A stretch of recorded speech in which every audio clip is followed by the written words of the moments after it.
Chers amis, abonnés, téléspectateurs, auditeurs, salam alaikum, marhaba bikoum, wa ba'd salat ala nabi, parce qu'on va quand même pas oublier l'essentiel. Al-Habib al-Mustafa, sallallahu alayhi wa sallam, kashif al-Umma, shafi' al-Umma. On a aujourd'hui encore une fois le grand plaisir d'accueillir Jamal al-Hamri, ami que vous avez déjà pu connaître un peu plus à travers le portrait qu'on en a tracé ensemble, et qui aujourd'hui va nous parler de l'une de ses initiatives, de l'un de ses projets qui lui a tenu à cœur assez longtemps et qu'il a concrétisé, l'AFPI. L'AFPI, donc, qui est l'Académie française de la pensée islamique. C'est Jamel, marhaba bik, salam alaikum. Content de te retrouver à nouveau. Plaisir partagé. Quand on a fait ton portrait, qu'on a parlé de toi, on a volontairement évoqué l'AFPI sans le développer, parce qu'on voulait en parler un petit peu plus en profondeur. Parle-nous un petit peu plus donc de l'AFPI, cette académie. Alors l'Académie française de la pensée islamique, elle est née en 2012.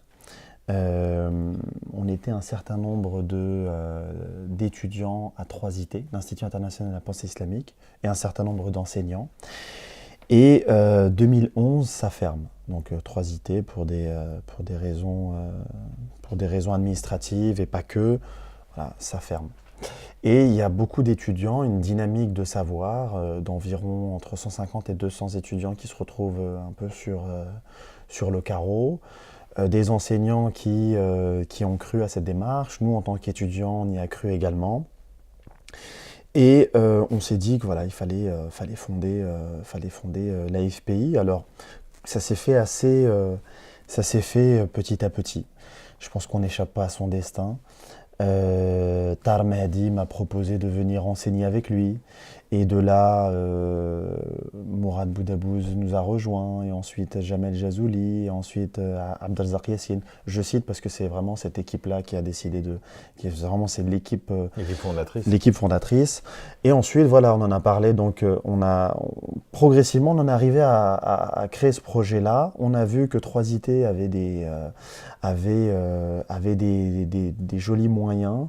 Nous, on s'est dit, et en même temps, ça a fermé, on s'est dit, bon, nous, on va y aller avec nos moyens, en demandant à personne, c'est-à-dire qu'on est rattaché à aucun pays, à aucune chapelle idéologique. On s'est dit, on va être dans la continuité de 3IT. Et toutes ces quatre personnes-là, on faisait tous partie de l'association des étudiants à 3IT. Et de ce projet-là ont émergé deux autres projets, quand 3IT a fermé, l'AFPI et ensuite les Cahiers de l'Islam. Donc les Cahiers de l'Islam, que je salue au passage, qui font un travail remarquable d'une revue sur l'islam. Nous, on a décidé de faire un institut et donc Éric Geoffroy nous a rejoints, d'autres enseignants nous ont rejoints, et dès septembre 2012, on a commencé à faire une formation pilote, donc une licence d'études islamiques interdisciplinaires, comme le même enseignement qu'on avait reçu à 3IT, mais avec une approche qui était un petit peu la nôtre et avec une classe pilote. Et donc pendant 4 ans, on a formé une classe pilote et on a mis au point un programme. Donc voilà. De la même manière, dès 2012, je peux même vous dire la date, c'était le 12-12-12. Le 12 décembre 2012, avec Abdelwadoud Gouraud, on a lancé nos activités culturelles et tu étais présent. Et c'était autour de René Guénon. Tout à fait. Voilà, la première. Et donc, depuis, voilà, on a toujours eu un département, on va dire, pensée islamique et un département sciences islamiques, donc avec une formation, une classe pilote. Et en même temps, nous, on a organisé une 50aine d'événements. On a voulu une chose, c'est vraiment de donner au public musulman, et pas que, parce qu'on a eu beaucoup de non-musulmans qui venaient à nos séminaires, c'est de leur donner finalement, d'organiser des événements dans Paris, et on les organisait au restaurant Le Sarrasin à Place Monge, des événements, des séminaires universitaires ouverts à tout le monde. Donc avec notre triptyque, une dimension intellectuelle, une dimension spirituelle, une dimension fraternelle. Et en même temps, l'objectif de tous ces événements-là, de ces séminaires universitaires, c'était de donner une culture historique solide. Donc c'est ce qu'on a fait de 2012 à 2015. Alors, cette académie, elle s'est bâtie comment? Est-ce que c'est une académie sous forme d'institut où il y a des cours réguliers? Et là, j'ai l'impression que non, c'est bâti sur des séminaires. Le rapport que tu as aux gens, c'est lequel? Ils viennent, ils s'inscrivent sur un programme qui est connu à l'avance sur l'année, qui est annuel, biannuel, qui débouche sur quoi? Est-ce qu'il y a des locaux particuliers ou est-ce que c'est sous forme de séminaire dans des salles qui peuvent éventuellement bouger dans Paris? Comment ça se passe? Alors on avait donc une classe pilote, donc on voulait avoir cette expérience-là d'épuiser un programme jusqu'au bout avec nos élèves qui ont vraiment joué le jeu et qui ont été remarquables. Et en même temps, la deuxième année, la réalité nous rattrape. Si vous amenez des enseignants, si vous louez une salle, c'est des coûts. Et on s'est dit que on n'avait pas forcément les moyens de nos ambitions et qu'il fallait procéder par étapes. Donc le programme que l'on montait, on l'a décliné en séminaire sur un week-end à chaque fois. Et là, pour le coup, ce format était délocalisable. Des fois, on était à Cergy, des fois, on est sur Épinay-sur-Seine, des fois avec d'autres structures qui étaient partenaires, donc qui faisaient un vrai travail sur le terrain. Et nous amenions un contenu scientifique rigoureux, de qualité, une pédagogie ouverte même aux gens qui sont plutôt novices, donc un programme de sciences islamiques en langue française, et en même temps on va avec des partenaires qui ont 10, 15, 20 ans d'activité sur le terrain et avec qui on a passé des partenariats. D'accord. Et quelle est son actualité à l'AFPI? Alors maintenant, l'AFPI, depuis 2015, c'est pour ça que j'ai vraiment voulu m'arrêter à 2015. 2015, on a fait un bilan de nos 3 ans, environ une cinquantaine d'événements scientifiques et culturels organisés. On faisait partie des instituts qui étaient les plus dynamiques en termes d'activité, nombre de conférences, de séminaires, et en même temps, on avait également donc de l'enseignement. On s'est dit que il fallait passer à une autre étape, c'est-à-dire la pensée islamique. Déjà dans le titre, on annonce déjà. Donc la formation est une partie, si vous voulez, est un temps pour amener une communauté à investir la pensée islamique, à l'enrichir, à produire, à échanger, et donc d'organiser une vie intellectuelle des musulmans de France dignes de ce nom. Donc dès 2015, on s'est arrêté, on s'est dit maintenant on va organiser un colloque. On va organiser un colloque et on va essayer de le pérenniser dans le temps.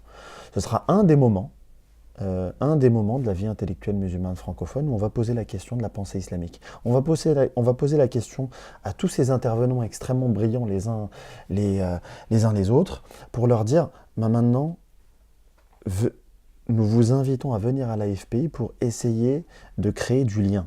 Parce qu'on s'est rendu compte, quand on invitait dans ces séminaires-là, quand on invitait par exemple Éric Geoffroy à venir faire un séminaire sur Ibn Arabi, très souvent, on avait des gens qui avaient une sensibilité vers le soufisme et qui venaient. Mais dès lors qu'on faisait quelque chose sur le droit musulman, ils n'étaient plus là.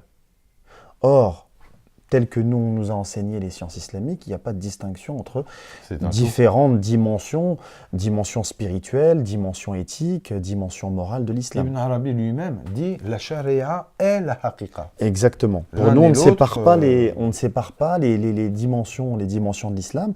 Et on s'est rendu compte que même à l'intérieur des écoles juridiques qu'on a fait avec Tahar Mehdi, que ce soit le hanafisme, que ce soit le malikisme, le shafirisme ou le hanbalisme, on s'est rendu compte que les gens qui venaient au hanbalisme ne venaient pas au malikisme, et ainsi de suite. Et en fait, on s'est rendu compte, et ça nous a un peu sauté aux yeux, qu'il y avait, même dans l'islam, une attitude consumériste. On ne l'a pas jugé. Parenthèse très rapide. Oui. J'ai remarqué, parce que alors là, moi, ça me tient à cœur, cette attitude consumériste des musulmans, c'est que tout ce qui vient de Dieu, ils considèrent qu'il faut que ce soit gratuit. Moi, j'ai vu que quand tu montes, par exemple, un événement, et que tu demandes, mais même des fois, 3 € de participation pour la salle et pour tout ce qui va avec, des gens sont parfois gênés. Et ça, je trouve, alors je suis plié en 4 quand je vois ça, parce que je me dis que pour aller chez McDo ou Disney, on lâche 60 € sans problème, 100 €. et que pour aller se renseigner, être informé et apprendre au sujet de sa voie spirituelle, on a du mal à mettre la main à la poche. C'est pas islamique comme comportement, je le dis et je le répète. L'islam implique un investissement de soi. Alladhina jahadu bi anfusihim wa amwalihim. C'est un engagement de notre être et de nos biens. Ceux qui viennent, qui louent une salle, qui se déplacent, qui ont étudié 30 ans, etc., quand ils demandent, je veux dire, ils ne demandent pas 50 balles comme les spectacles qu'on a à Paris. Ils demandent une participation qui permet de couvrir les frais, etc. Donc voilà, c'était un petit coup de gueule, entre parenthèses. Je te laisse reprendre. Non, mais ce que tu dis, tu as complètement raison. Nous, on a fait un petit peu aussi le constat. C'est vrai que dès lors que vous demandez à nos coreligionnaires de l'argent pour créer un puits dans un pays d'Afrique ou d'Asie, on est prêt à donner. Dès lors que vous voulez former des puits de science en France, plus personne. Ouais. Et ça, à un moment donné, on ne peut pas avoir... moi, j'en appelle aussi à la responsabilité de mes coreligionnaires. C'est qu'on soit capable aussi d'investir dans la science. Donc effectivement, au début, on a commencé à faire des conférences gratuitement. Ensuite, on a commencé à faire des séminaires payant une petite participation. Ben, c'est vrai qu'on a perdu des gens entre les deux. C'est vrai. Malheureusement, c'est une... Quelque chose qu'on constate tout le temps et à chaque fois. C'est une réalité. Et après, c'est vrai aussi que... Et là, je parle au nom des instituts musulmans en France, quand ils organisent des galas ou qu'ils font un appel aux dons, nous, on n'a pas fait, mais j'ai vu d'autres instituts le faire, eh ben, on donne davantage à une association humanitaire qu'à un institut. Et moi, j'en appelle à la responsabilité aussi alors que des musulmans de France. Les deux sont tout aussi nécessaires. Les deux sont tout aussi nécessaires. Je pense que construire des puits dans des zones où il y a de la sécheresse, bien évidemment, mais j'aimerais aussi qu'on considère aussi qu'il y a une sécheresse aussi intellectuelle chez les musulmans de France, dans la communauté musulmane de France. Et cette sécheresse-là, il faut à un moment donné qu'on puisse construire des puits pour essayer de faire en sorte qu'il y ait des beaux fruits qui fleurissent. Tout à fait. Et la FPI est là pour ça. La FPI parmi d'autres, parce qu'on n'est pas les premiers, il y a d'autres instituts qui sont arrivés. Nous, on essaie juste d'apporter des choses qui n'existent pas. Et c'est pour ça que la formation, on a décidé d'arrêter, parce qu'il y a d'autres instituts qui le font très bien. Il y a une multitude, même des mosquées ont repris et font des programmes de plus en plus sérieux. Mais il faudrait peut-être travailler aussi davantage sur la pédagogie. Nous, on s'est dit que voilà, nous, on est une académie, on veut former aussi et on veut offrir un espace pour les gens qui font déjà des choses, des intellectuels, des savants musulmans, qui n'ont pas des moments à eux pour confronter leurs idées, leurs pensées. Le problème qu'on s'est rendu compte, c'est pour ça que je parlais de ces séminaires où on n'avait pas forcément les mêmes publics, on s'est rencontré que les publics suivaient des intellectuels, des savants musulmans. Et que dès lors que vous aviez un autre savant, le public ne venait pas. Et nous, on s'est dit qu'à un moment donné, il fallait peut-être interroger la responsabilité de ces intellectuels et de leur donner un espace dans lequel ils vont se côtoyer, et en espérant que justement les publics également se côtoient et que ça crée des passerelles entre les intellectuels, mais au niveau de la base musulmane. D'accord. Donc là, vous vous êtes concentré à la FPI sur des activités bien précises. Oui. Que sont par exemple le colloque que vous avez organisé il n'y a pas très longtemps à la Maison du Maroc sur la thématique du rapport au texte. Premier colloque des intellectuels musulmans francophones. Donc c'est vraiment un moment qui est dédié aux intellectuels et aux savants musulmans francophones. On n'a pas voulu fermer, mais tous ceux qui s'adressent, on va dire, au monde musulman francophone. Et cet espace-là, on a voulu que toutes les sensibilités, en tout cas les trois grandes manières d'aborder les sources scripturaires de l'islam soient représentées. Les gens, une sensibilité plutôt mystique, une sensibilité plutôt théologique et une sensibilité plutôt philosophique. Nous, on est un contenant, on ne prend pas parti, mais on invite tout le monde. Alors, on sait que ça ne plaît pas forcément à tout le monde, mais pas grave, nous assumons cette identité d'être un contenant qui invite les contenus et que ceux qui apportent le contenu, qu'ils soient de sensibilité mystique, philosophique et théologique, assument leurs propos.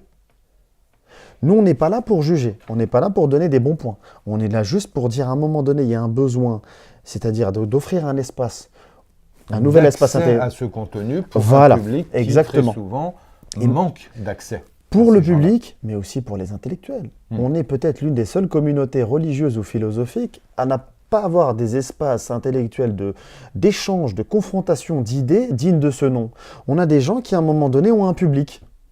Et un public qui vous met dans un confort intellectuel. Nous, on veut, à un moment donné, interroger. Parce qu'on part également d'une vision spirituelle que si Dieu a créé l'altérité, c'est pour aussi trouver sa propre singularité et trouver le meilleur, la quintessence même de sa singularité. Les choses sont, on part du principe que les choses sont bien créées par Dieu et que nous, on a une responsabilité pour, ayant un petit bout du morceau du miroir brisé, d'essayer de... pour leur permettre d'être ce qu'elles doivent être, tout simplement. Exactement, exactement. Alors, pour terminer, quels sont les projets de la FPI à court et moyen terme? Alors, on a eu ce colloque-là qui a été une réussite, alhamdoulilah. J'ai eu l'honneur d'en faire partie. La salle était pleine, il y a vraiment eu une réception très très positive. Donc, l'intention qu'on avait eue, l'intuition première, elle s'est concrétisée sur le terrain. Il y a eu un colloque, il y a eu des gens qui ont...